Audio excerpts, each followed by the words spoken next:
Je pense qu'on peut l'affirmer sans trop de problèmes, The Office est devenu une série culte. Au-delà de ces mèmes et de ces séquences fortes qui font le tour d'internet chaque semaine, le show a su fidéliser un public de fans qui a dévoré toutes les saisons. Cependant, quand je vous dis ça, vous avez sûrement en tête les figures de Michael Scott, interprété par Steve Carell, Dwight Schrute, interprété par Rainn Wilson, ou encore Jim Halpert, interprété par John Krasinski. Mais The Office, c'est avant tout une série britannique sortie bien avant celle que l'on connaît aujourd'hui. Et cette adaptation américaine, bien que plus populaire et celle qui a connu le plus d'épisodes, est loin d'être la seule. L'année dernière, une version australienne a même été produite sans grand succès. Et elle est même arrivée très tôt en Europe. Car oui, il a existé un The Office français. Le même décor, les mêmes personnages, la même marque. Sauf que, vous le verrez, tout ne s'est pas exactement passé comme prévu. Je vous propose alors ensemble d'analyser le succès de la franchise The Office et son relatif échec en France. Ou comment cette série culte n'a pas réussi à s'imposer dans l'Hexagone. C'est parti. Pour bien tout comprendre, il faut un petit contexte historique. The Office, qu'on appelle maintenant par habitude et qu'on appellera pendant le reste de la vidéo The Office UK, est créé en 2001 par Ricky Gervais et Stephen Merchant pour la BBC. Il s'agit donc, si c'était pas assez clair, d'une série britannique qui suit le quotidien d'employés de Wernham Hogg, une entreprise fictive de fabrication de papier dans une petite ville en Angleterre. David Brent, manager régional, est le personnage qu'on suit principalement, un patron lourd, gênant, enfin bref, vous connaissez l'histoire. Le concept est assez particulier puisqu'il s'agit d'une sitcom sous forme de documentaire sans rire enregistré. What is it in there? It's my stapler. Well, don't do that. Well, eat it out. There's people starving in the world, which I hate. So, and it's a waste. So, how do you know it's yours? Because it's got my name on it in Tipex. Yeah, don't eat it now, in chemicals. Les critiques sont plutôt bonnes et la série parvient même à récolter quelques prix. Pour autant, ça ne suffira pas à la sauver, les audiences étant décevantes. The Office UK prend fin en 2003 après seulement 2 saisons et 14 épisodes. En France, la série est diffusée sur la chaîne Cinéphase qui fait partie du bouquet TPS, et je pense que ça se voit que j'ai absolument aucune idée de ce que je raconte puisque j'étais même pas vraiment né. En gros, ce qu'il faut savoir, c'est qu'à ce moment-là, sa diffusion restait très confidentielle ici. Mais l'histoire de la série ne s'arrête pas là. En 2003, Greg Daniels, ancien scénariste des Simpsons, développe une adaptation américaine intitulée The Office, An American Workplace. Des rumeurs courent selon lesquelles Brad Pitt pourrait même interpréter le rôle principal. Oui, c'est complètement lunaire et improbable comme info, du coup je me devais de vous la partager. Finalement, Steve Carell est choisi pour le rôle renommé Michael Scott. La série est diffusée dès 2005 et même si les premiers retours sont mitigés, elle parvient au fil du temps à trouver son ton, son public et réalise 9 saisons et plus de 200 épisodes jusqu'en 2013. Ready? Yes.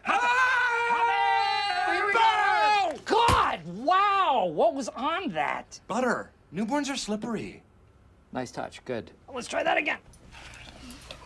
Sauf qu'en parallèle, et avant même sa sortie, une autre adaptation se prépare chez nous. Le duo Nicolas et Bruno, notamment scénariste de 99 francs, tombe sur la série et souhaite l'adapter en France. Ils sont notamment à l'origine de la pastille Message à caractère informatif, qui redouble et parodie des films d'entreprise des années 80. Si, comme moi, encore une fois, vous êtes trop jeune pour avoir connu, c'était diffusé sur Canal+ à la fin des années 90 et au début des années 2000 et c'était complètement culte. Bref, il s'arrange donc avec Canal+ qui récupère les droits de The Office auprès de la BBC. L'aventure The Office France peut commencer. Pas de Michael Scott ou David Brent, mais Gilles Triquet, interprété par François Berléand, patron de la Cogirep, une entreprise de papeterie à Villepinte. Pour faire vivre la série, les grands moyens ont été mis en œuvre, avec la reconstitution réaliste d'une entreprise dans une zone industrielle d'Aulnay, un tournage qui joue avec la lumière du jour et même la mise en condition des acteurs qui devaient interpréter leurs personnages. Même le midi, ils allaient à la cantine qui était située à l'endroit où il y avait les studios, comme si c'était une vraie entreprise et elles devaient rester dans leur personnage. Et le résultat,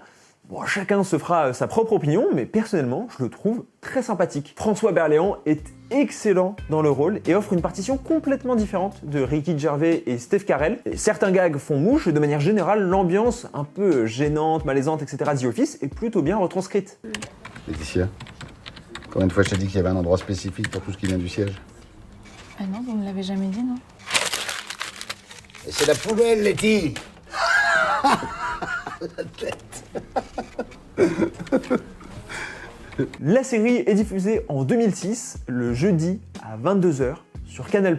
Et parfois, la diffusion est interrompue par des matchs de la Coupe du Monde qui a lieu au même moment et les horaires de diffusion changent. Et donc finalement, elle n'ira pas au-delà des 6 premiers épisodes qui constituent la saison 1 et n'aura donc jamais de saison 2. Aujourd'hui, elle n'est même pas disponible sur une plateforme, même pas MyCanal, et le seul moyen de la voir est d'acheter les DVD d'occasion en ligne. Mais au-delà de ces problèmes de diffusion, comment expliquer l'échec du bureau? Une partie de la réponse se trouve dans son adaptation. La question de l'adaptation est une vieille rengaine quand on parle de pop culture. On croit avoir réussi à s'en débarrasser, mais elle revient toujours. Remake, reboot, adaptation littéraire, le débat est grosso modo toujours le même. Comment faire en sorte d'adapter une œuvre sans la trahir, tout en proposant malgré tout quelque chose de nouveau? Spoiler, il n'y a pas de formule secrète. Les adaptations de The Office partent malgré tout avec un avantage, le format. On en reparlera. Mais donc ici, il ne s'agit pas d'arriver sur un nouveau médium. Ce sont toutes des séries et toutes des sitcoms avec des épisodes d'une vingtaine de minutes. Par contre, il y a bien une spécificité très importante, le pays. Déjà, la série va devoir adapter tout un tas de références culturelles. Par exemple, le bureau parle de Jamel Debbouze ou encore Eric et Ramsey. Ce mec fait la meilleure imitation de Jamel que j'ai jamais vue. Dans Ziva Zarma et tout. Non, vas-y, je sais pas dire, vas-y. Mais vas-y, Ziva. Non, mais je pense que vous vous trompez de personne.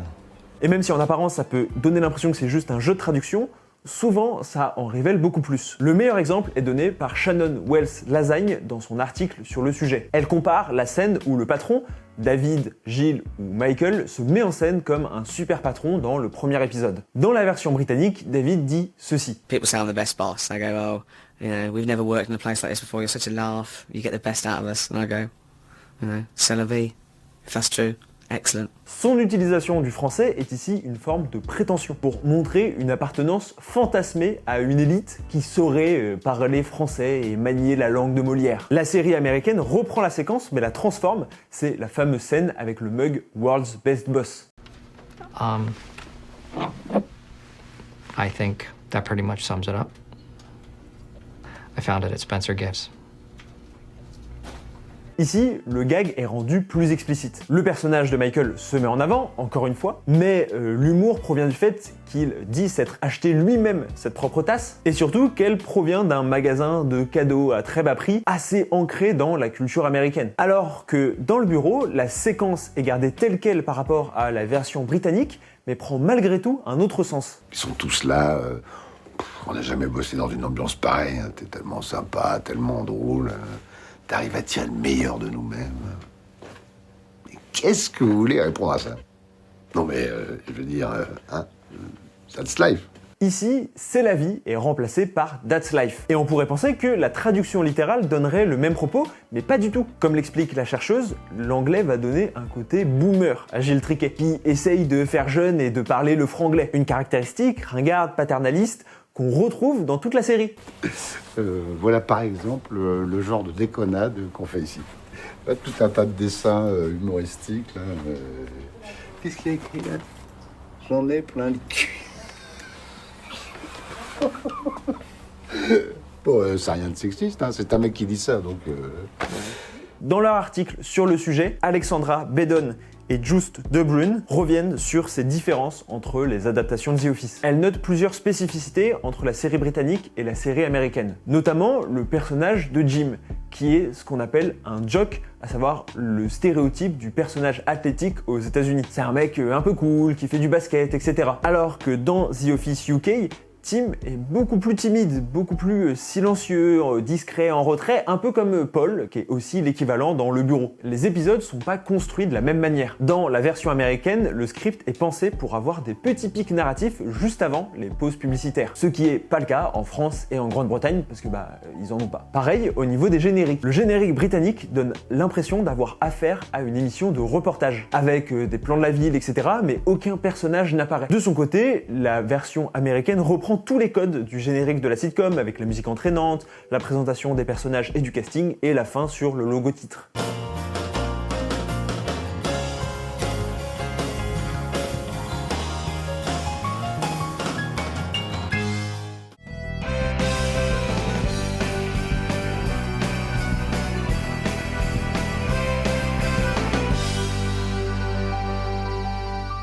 Et le générique français? il y en a pas. Chaque épisode s'ouvre sur le bruit de téléphone et le logo. C'est tout. Un choix assumé de la part des créateurs qui renforce le réalisme du dispositif. Au final, la plus grande différence entre les adaptations est le ton global de l'humour. L'humour de la série britannique est très tragicomique, un peu lourd par moments. Un ton que, malgré ces différences, le bureau reprend dans les grandes lignes. Il n'y a pas de grands moments d'hilarité ou de gags ultra efficaces, c'est plus subtil, au risque de toucher à côté par moment. A l'inverse, la série américaine change un peu ce ton. Ce fut le cas en particulier à partir de la saison 2, parce que le personnage de Michael était considéré comme trop antipathique. The Office le rend alors plus touchant que ses homologues étrangers. Pareil pour Jim et Pam qui ont le droit à une vraie histoire d'amour. L'adaptation américaine est plus lumineuse et son humour moins britannique. Un changement qu'aurait aussi appliqué Stromberg, l'adaptation allemande. Elle fait partie des séries The Office qui ont le mieux marché à l'étranger puisqu'elle a eu 5 saisons de 2004 à 2012. Une étude sur la série montre qu'elle adopte plutôt la posture de rire des personnages plutôt que de rire avec eux, un point de vue qui rejoint la notion de schadenfreude dont j'avais parlé dans ma vidéo sur les artistes oubliés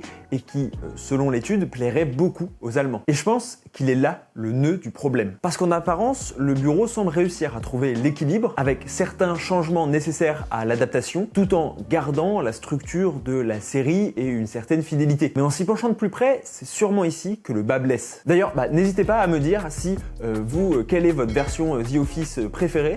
Est-ce que c'est The Office US? Est-ce que c'est la seule que vous avez regardée ou est-ce que vous avez essayé de regarder d'autres versions? En vrai, ça m'intéresse. Je sais qu'il y a des puristes qui préfèrent la version britannique, donc je serais curieux de savoir. Personnellement, j'avoue que j'ai quand même une préférence pour la série US, c'est mon côté un peu mainstream.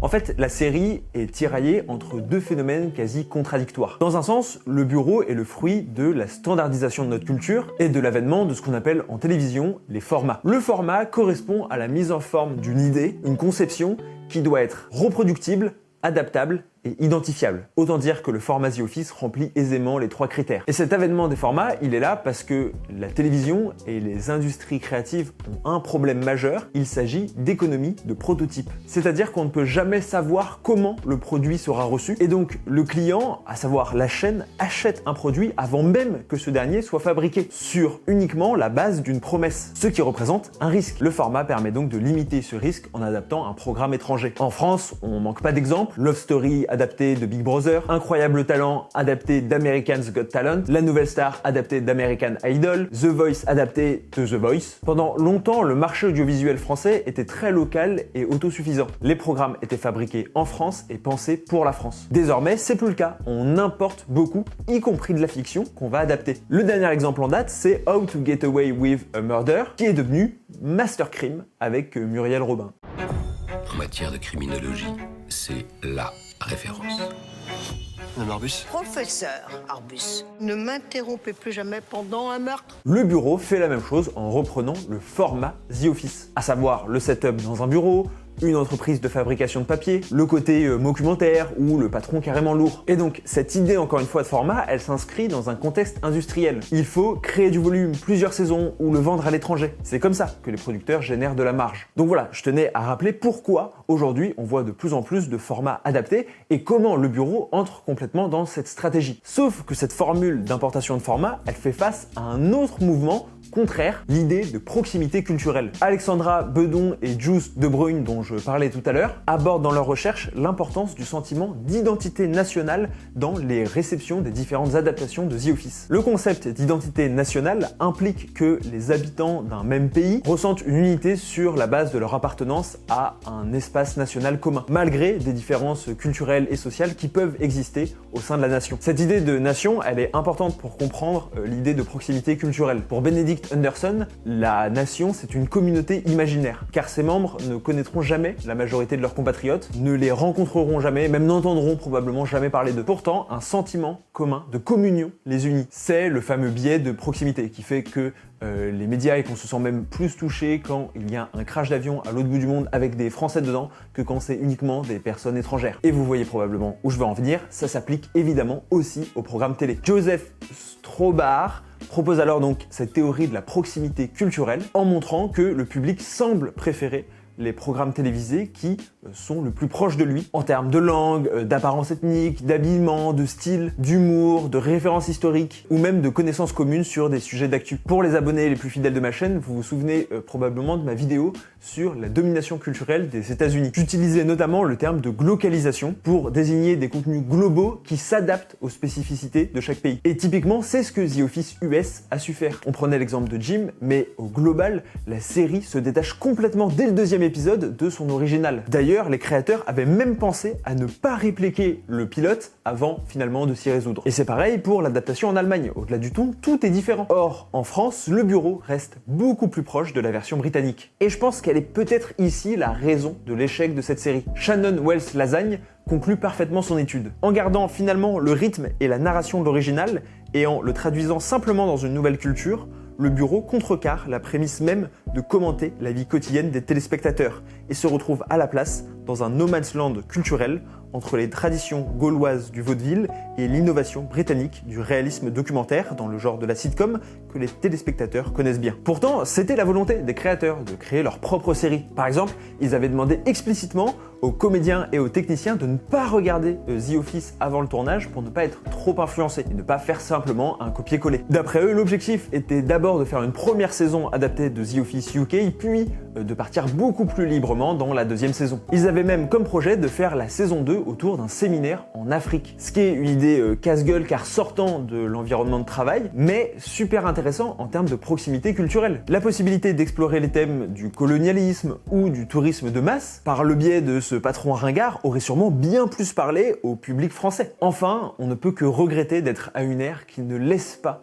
le temps aux séries de trouver leur ton ou leur public. Après 6 épisodes pas super bien diffusés sur Canal+, la série est jetée. Là où on a vu que la persévérance de la série américaine lui avait permis d'atteindre le statut d'objet culte. On le voit d'autant plus depuis l'arrivée des plateformes où la moindre contre-performance dans la première saison est directement sanctionnée par une annulation. Peut-être que dans une réalité parallèle, Le Bureau est une série culte qui fait rire sur le monde du travail français si spécifique et ses travers, effaçant de l'histoire des séries plus potaches comme Caméra Café. Mais malheureusement, ce n'est pas la timeline dans laquelle nous vivons. Merci énormément d'être resté jusqu'à la fin de cette vidéo, j'espère qu'elle vous aura plu, que vous aurez appris quelques petites anecdotes sur les adaptations de The Office et quelles sont les problématiques qui y sont liées. On se dit rendez-vous dans 2 semaines pour une nouvelle vidéo, c'était Adam Bros, ciao!